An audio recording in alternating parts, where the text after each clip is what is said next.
Yan, tingnan nyo guys. Nagluto ako ng isda. 1.5 kg guys.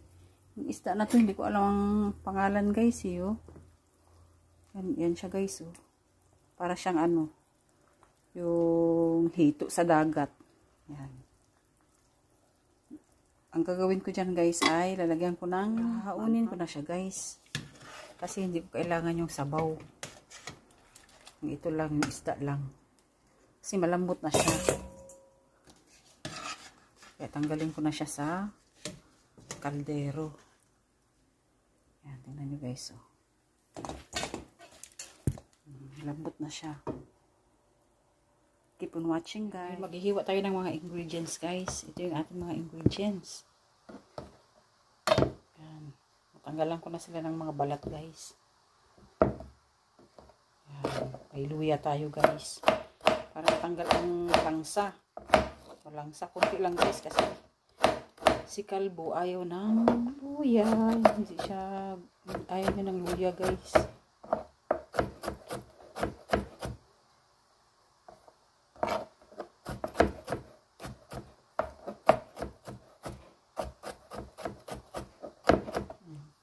Kunti lang. Tapos bawang.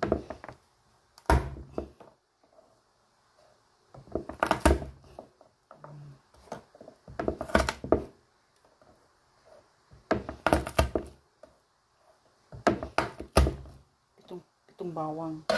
Kasi isa't kalahati siya guys. Madami-dami.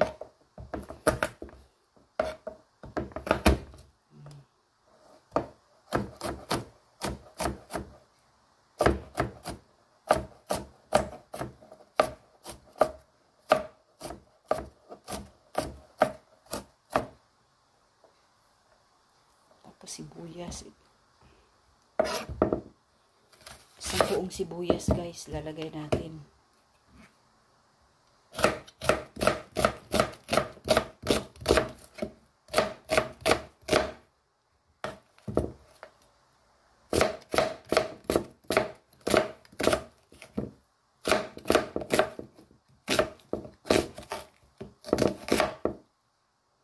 Yan, tabi natin yan dyan guys.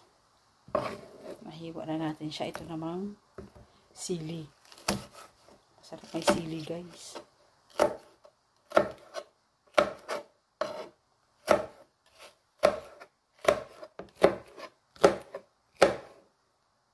Ngayon maglalagay na tayo ng toyo guys.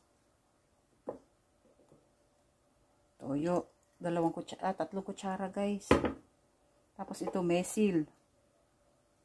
Yung mesil chong. Yan, mesil chong guys. Mga 2 kutsara din.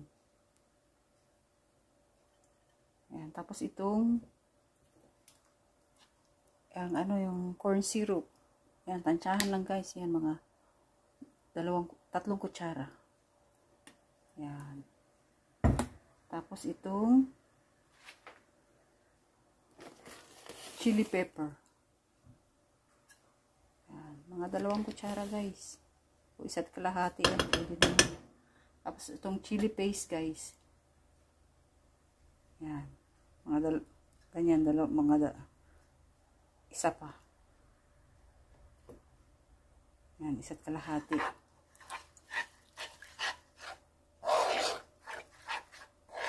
Yan. Halu-haluin natin guys. Halo-halo. Tapos ilagay natin ang ito, manol, garlic. Yan.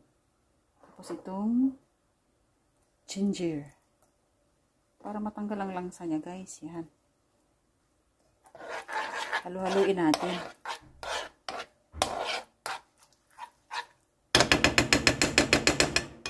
Yan. Tapos painitin natin yung kawali. Dahan-dahan lang guys.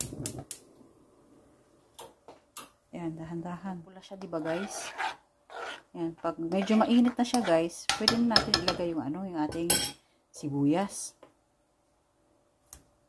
Yan. Ang dami, isang buo yan guys. Malalaking sibuyas.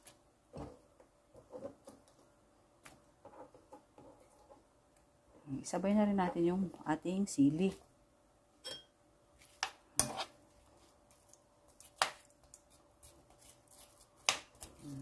Palambutin muna natin to habang inaantay natin guys ang pag-drain ng ng isda. Pulang-pula guys. Diba pulang-pula siya guys? Yan o, tingnan nyo. Tapos, ilagay na natin yung isda guys. Yan. Ito siya guys. Yan. Isa-isahin natin para hindi masama yung sabaw.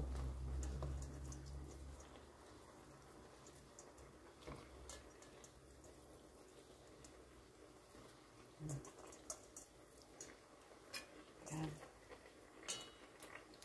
Kasi malambot na siya kanina guys, yung nilaga eh.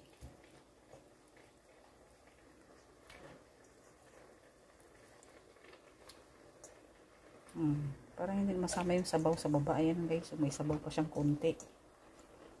Na-drain na siya.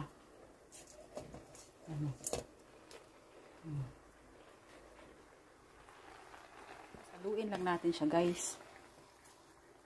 Para mag-spread siya sa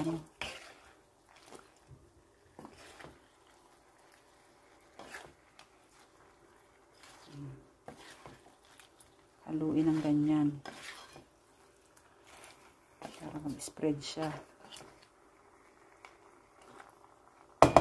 Lagyan natin ng sesame oil guys. Yan. Yan na lang din. Tsaka sesame seeds.